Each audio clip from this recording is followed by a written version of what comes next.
Excuse me everyone. तो this is question number 8 of exercise 8.1। तो इसमें हमें प्रूव करना है कि ABCD एक स्क्वायर है। हमें गिवन ये है कि ABCD एक रेक्टेंगल है और उस AC एंगल A और एंगल C को बाइसेक्ट करता है। तो अब हमको इसको स्क्वायर प्रूव करने के लिए इसकी चारों साइड इक्वल प्रूव करनी पड़ेगी।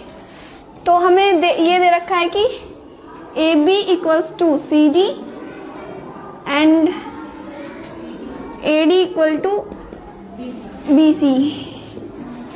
तो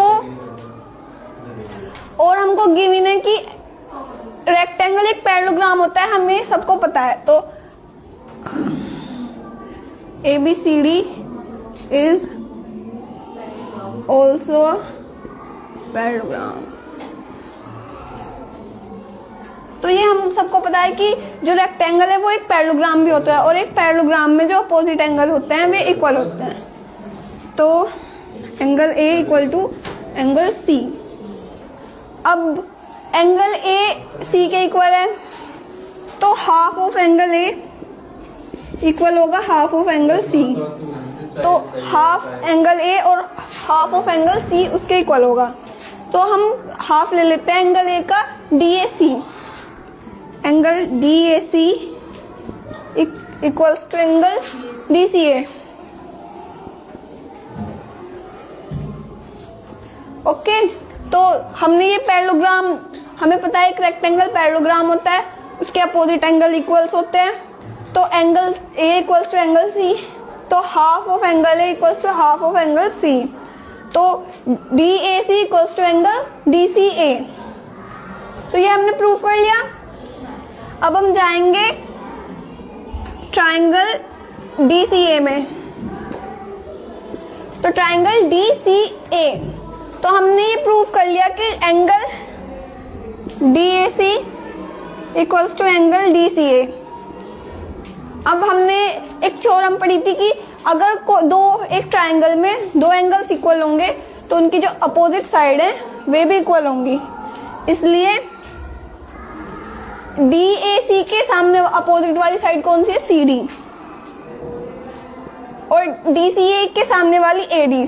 तो CD इक्वल्स टू AD, क्योंकि अपोजिट एंगल इक्वल है इस ट्रायंगल में। ये वाला एंगल इसके इक्वल है, ये हमने प्रूफ किया था। तो इसके सामने वाली साइड इस वाले एंगल के सामने वाली साइड के इक्वल होगी।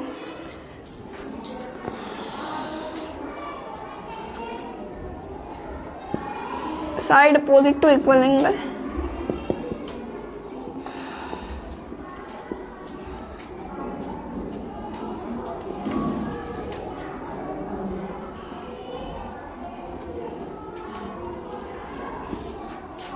तो यहां तक तो सबको समझ में आया।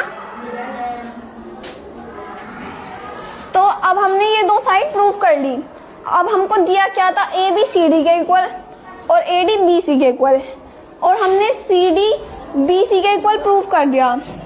तो AB किसके इक्वल है? CD के। और हमने प्रूव किया था CD AD के इक्वल है, मतलब CD AD के इक्वल हमने प्रूव कर दी। तो CD इक्वल है AD के। अब AD BC के इक्वल है, ये हमें दे ही रखा है। तो AD इक्वल है BC के। तो अब ये चारों साइड इक्वल होगी, तो ये हो गया ABCD इज अ स्क्वायर। तो ये हमने स्क्वायर प्रूफ कर दिया। अब एक बार फिर से देख लो, हमें पता है कि एक रेक्टेंगल पैरेललोग्राम होता है। तो ABCD is also a parallelogram.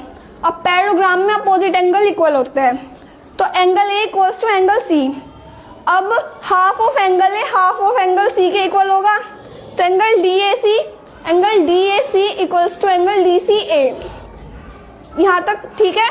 फिर अब हम ट्रायंगल DAC में गए, तो हमने ये प्रूफ कर दिया था angle DAC equals to DCA। तो इनके अपोजिट जो साइड है वे भी इक्वल होंगे, यानी कि CD इक्वल्स टू AD। तो हमें ये दे रखा था कि AB equals to CD and AD equals to BC। अब हमने ये वाली साइड इस वाली साइड के इक्वल प्रूफ कर दी, यानी कि AB इक्वल्स टू CD और हमने CD को AD के इक्वल प्रूफ कर दिया। और AD पहले से ही BC के इक्वल थी, तो ये हो गया एक स्क्वायर।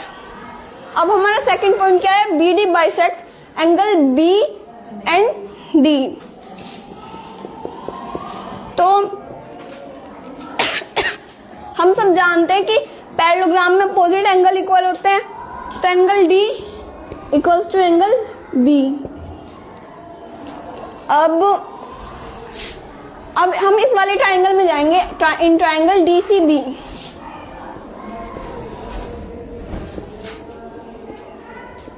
हमने ये वाली साइड इस वाली साइड के इक्वल प्रूफ कर दी, यानी कि DC इक्वल्स टू BC।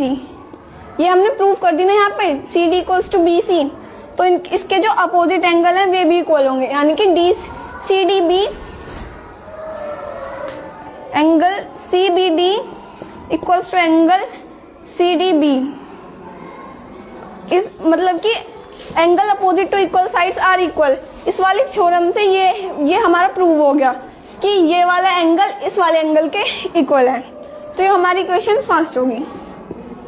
अब हम जाएंगे इस वाले ट्राइंगल में, इन ट्राइंगल DAB।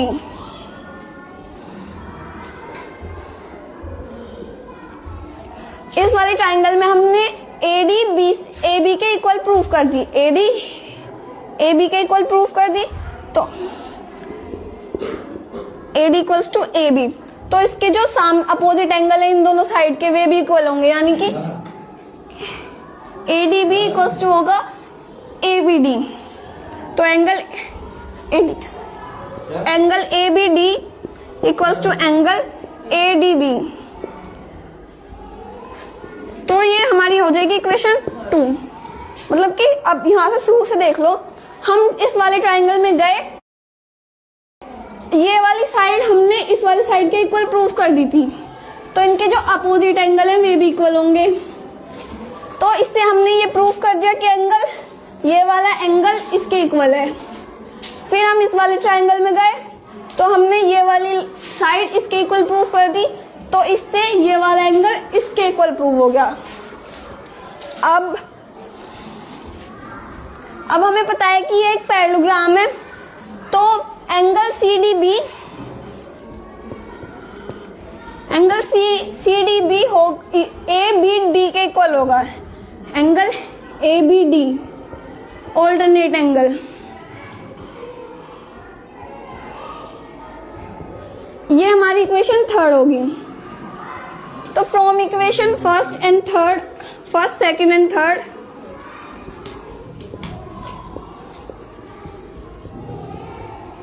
अब यहाँ पे देखो हमने CDB के इक्वल करा था, ABD ADB के, तो और CDB एंगल ABD के। तो एंगल जो CDB है हमने ABD के इक्वल कर दिया, तो यानी कि CBD ADB के भी इक्वल होगा। तो angle CDB equals to angle ADB, मतलब कि ये वाला एंगल इसके इक्वल है। अब ऐसे समझो कि ये वाला एंगल 1 है और ये वाला एंगल इसके इक्वल है, तो ये भी 1 हो गया। अब ये वाला एंगल इसके इक्वल है, यानी कि ये भी 1 हो गया। अब ये वाला एंगल इसके इक्वल है, तो ये भी 1 हो गया, मतलब कि ये और ये एंगल इक्वल हो गए। तो हमने ये यहाँ पे लिख दिया। अब ये एंगल इसके इक्वल है और ये एंगल इसके इक्वल है, तो यानी कि ये और ये भी तो इक्वल होंगे। तो angle CBD equals to angle ABD। अब ये जो है एंगल CDB एंगल ADB के इक्वल, यानी कि ये इसके इक्वल हो गया। तो BD ने एंगल D को बाइसेक्ट कर दिया, ये हमने प्रूफ कर दिया यहां से। तो BD bisect angle D and angle B also. तो यहां से हमने ये प्रूफ कर दिया। तो सबको ये क्वेश्चन समझ में आया?